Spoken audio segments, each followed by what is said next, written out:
Hi guys, my name is A.F.I. Oops, just kidding. My name is Adilakun Fentulua Ibukunlua, and you are welcome to A.F.I podcast. I'm so glad we are here. We meet today because this episode is actually very, very, very important, and I'm so happy to wish you a happy new month. I'm so happy to wish you happy half of 2024. I wish you the very, very best in this second half of the year. And like I said, this episode is essential. It is important because we'll be looking into the second half of 2024. Like, how do we thrive in this second half? How do we walk through the second half with achieving all our goals and our aspirations and everything that we really want to do. Yeah. So I would say the first thing that is very, very important to do is your mid-year reflection. You are thinking, what do I mean by mid-year reflection, right? Well, I'm just saying you should take a pause and take a stock of your progress and your experiences from the first half of the year.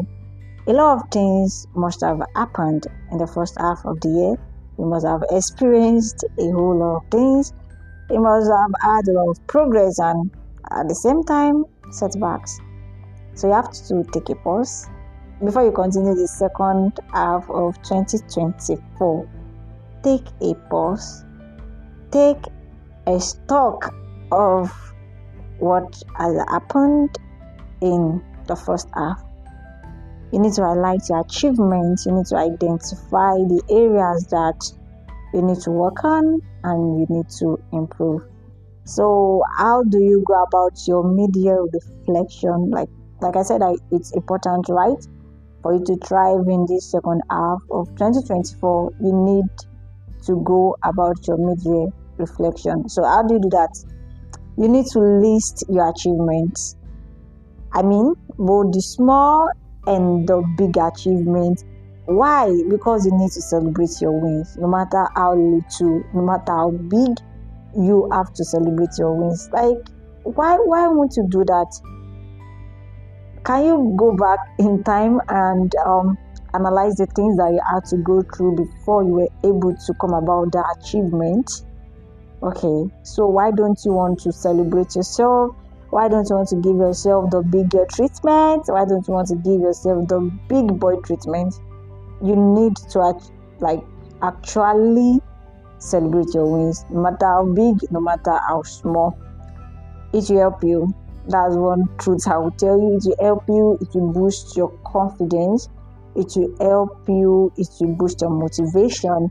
It will boost your inspiration, because the fact that you are able to achieve that, it actually means that you can achieve more. So no matter how big, no matter how small, remember that in going about your mid-year reflection, you have to list your achievements, both the big and the small. Also, you have to identify and analyze the challenges you encountered.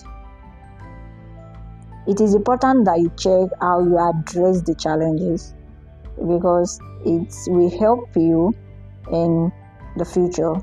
When you come about such challenge again, you know what to do. You know what to do better. You know how to go about it and get a different result from what you've had in the past. So don't just look at your big wins. Don't just look at your some small wins. You need to look at the challenges that you encountered in the first half of 2024. Look over those challenges. How did you address the challenges, and how you can do better? And I will say that another thing that you need to do is to look at the lessons that you've learned from your success and your setbacks. The point is, there are always lessons for us to learn, either from our success or our failures, let me put it that way. And it is important that we learn these lessons, because it will make it possible for us to navigate through such challenges again. When you take a stock of your your success and your setbacks.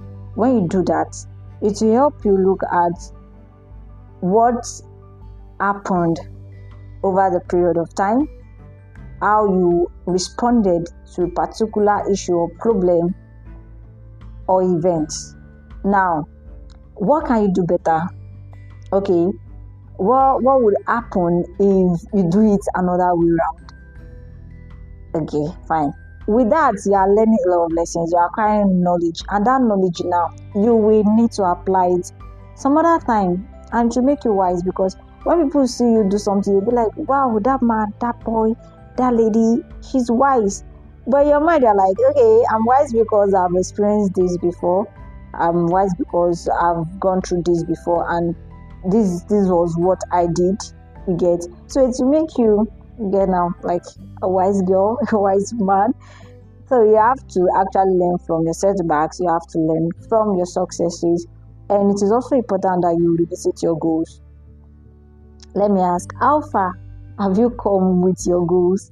I know at the beginning of the year you set a lot of goals, but how far have you come? Can you look at those goals?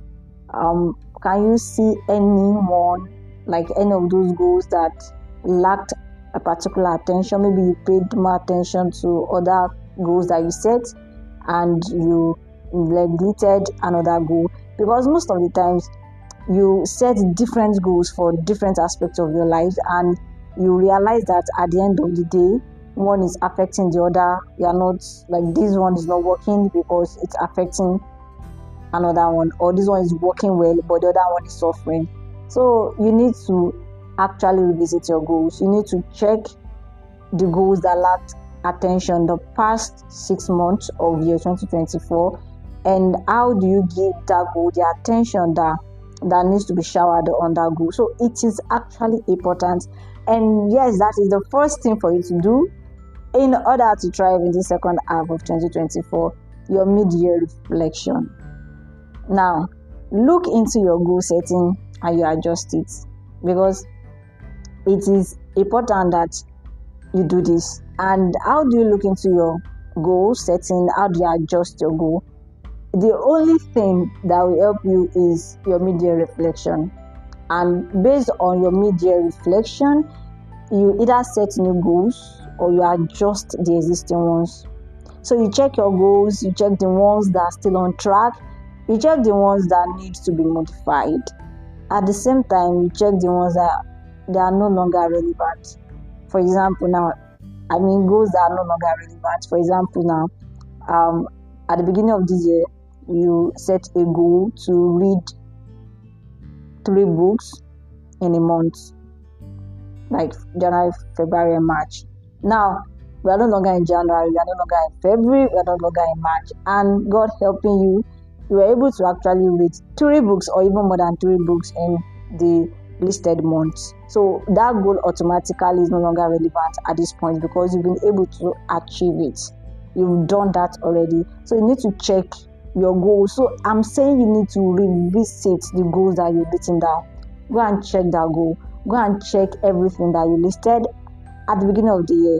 The ones that are still on track, those are like long-term goals that they are still working with them, because they are not even ending anytime soon. They are probably from January to December, so you are still working on them. You are still working with them. The ones that need to be modified, okay, it's not going the way you thought it should have gone. Now, how do you make it work while you still achieve your goal? So those are the goals that need to be modified. And now, that is it. So you have to check your goals in order to make this thing work. So you have to let your goal be smart. Like, it is important, because whether you are adjusting your goals, either you are setting new goals, make sure that whatever goals you are setting in the second half of year 2024 is smart. And when I say your goal is smart, I'm saying your goal should be specific. Don't just do anything. Don't just maneuver your way. Just make sure your goal is specific. Okay, as a student, I want to graduate with a first class. That is a specific goal. Now, you make sure it is measurable. what do you use to measure your goal if it has been achieved or not? So it is that template that you are using to measure it that actually show that, okay, yeah, this is it. When you have this, you have your first class, right? If you have maybe 5.0 every semester, automatically you have the first class. So it's measurable. That will help you. And the third thing, like the SMART, is achievable. S is specific. Now the M is measurable, and then the third one, that's the A. The A stands for achievable. Make sure that your goal is achievable. Don't just dream big, right? Dream big, but don't don't dream awkwardly. That's actually on the right time. I'm just trying to say that make sure that your goals are achievable. There are things that can happen. There are things that you are ready to work towards, because everything about goal setting and all, you need intentionality, right, to make it work. So your goals should be achievable. There should be things that you can work towards. There should be things that you can do. There should not be things that you cannot even push through. You cannot even don't do that to yourself. Make it achievable, and make sure that your goal is relevant. Like, make sure it's relevant. Don't just say, I just want to set goal. Why? There's no reason. Okay, just want to do it. I just want to do it. I just feel like setting a goal to do this. Why? No, now. Why will you know reasons? There should be reasons why you want to set that goal, and the reasons should be valid enough. They should be relevant enough. This is based on an individual, right?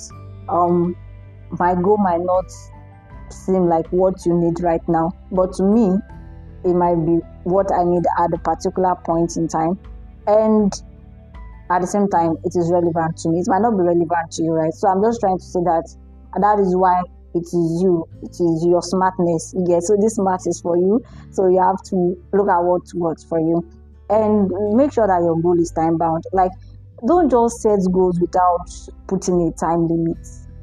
Let there be time. Like, make it time bound, because it will actually help you. It will make you focused. It will help your gaze, the gaze you are putting on that goal. It will help you. It will help you to push through. It will help you to motivate yourself, to stretch yourself.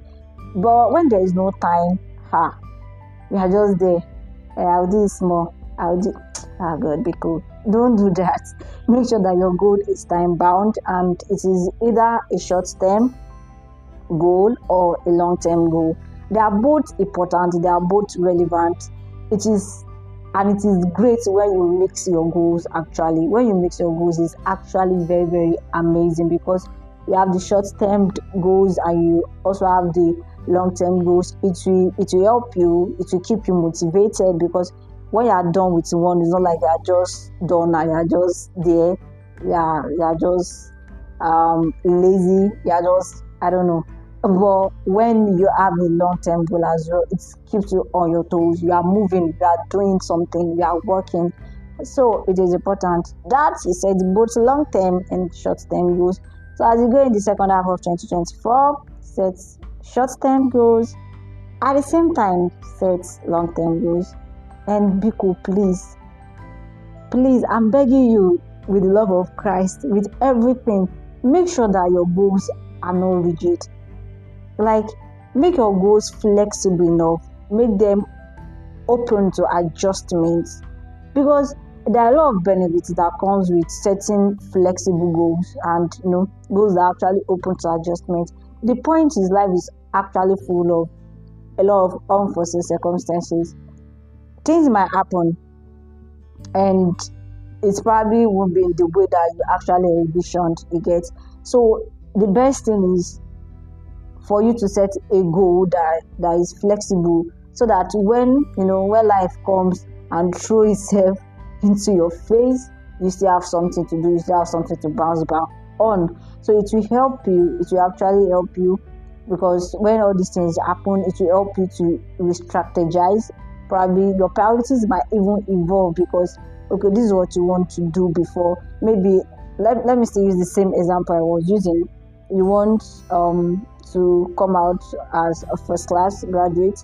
Now, a lot of things are happening. You are going through a lot of things in your life, or while still in school, you are trying to set up a business. I'm not saying it's not possible for you to set up a business and at the same time come out with first class. It's actually possible. There are people that do it right. I'm just trying to say that, okay, for you now, maybe the workload is getting too much, you get, and now you might want to make your goal flexible in the sense that, okay, the goal is to come out with a good grade right now, and at the same time you're trying to achieve another thing along with your education, you get. So your priorities might actually want to shift from first class to maybe 2-1, you get, or maybe still first class, but you are trying to set your time well, manage your time well.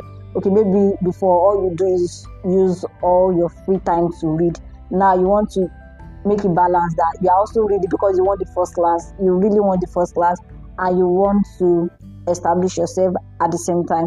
So you just have to make it balanced. So it will help you, it will actually help you, and it will reduce your stress. Like when your goals are flexible, because when your goals are flexible, it's mostly scenario based goals, you get, because you're like, okay, imagine I'm a social media manager now, and I want to create awareness for a particular brand.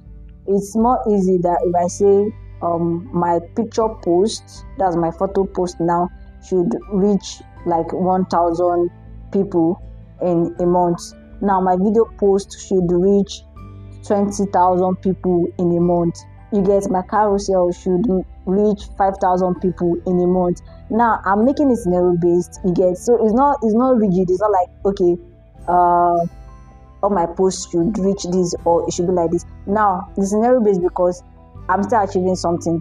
That is the awareness for the brand, you get. But now it's being splitted, it's being based on I'm still achieving this, but the way by which I'm going to achieve the goal now is not just one, is numerous now, you get. So that is it. It's actually important to set flexible goals because it will help you to break down your goals into smaller manageable goals. Like, okay, it's more smaller than the big one, is more manageable, and it helps you to balance other aspects of your life too, because you have time for other goals. One goal is not affecting the other, and yeah, it will help you to develop adaptability skills. Like, you'll be able to adapt to a lot of things.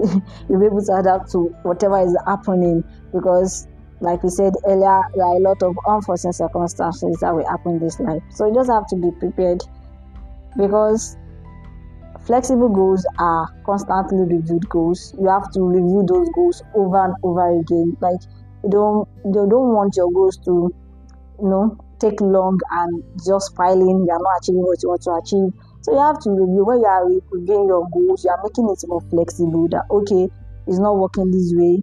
My goal is to build my prayer life. I probably want to start praying for 5 hours a day, and it's not working. Let me be flexible. Let me reduce it to an hour. Let me reduce it to 2 hours. So you have to regularly review your goals, and flexible goals are goals that have backup plans. I mean, backup plans for potential obstacles that will happen, because obstacles are meant to come on our ways. They're natural. Like, it's natural for us to face things that are not palatable, that are not nice. So when your goals have backup plans, they're ensuring that you have alternative paths to reach your goals, and that is it. So as we go in the second half of this year, remember to set goals that are flexible. See, if you can't make anything out of all the stories that I've been saying, remember that you make your goals flexible. It will help you, it will give you peace of mind, it will allow you to rest. And so, till I see you in the next episode, in the next episode, we'll be talking about being resilient in the face of challenges, and I hope that we keep looking forward to that. And so take care of yourself, have a great week. Remember that I love you so much. Bye.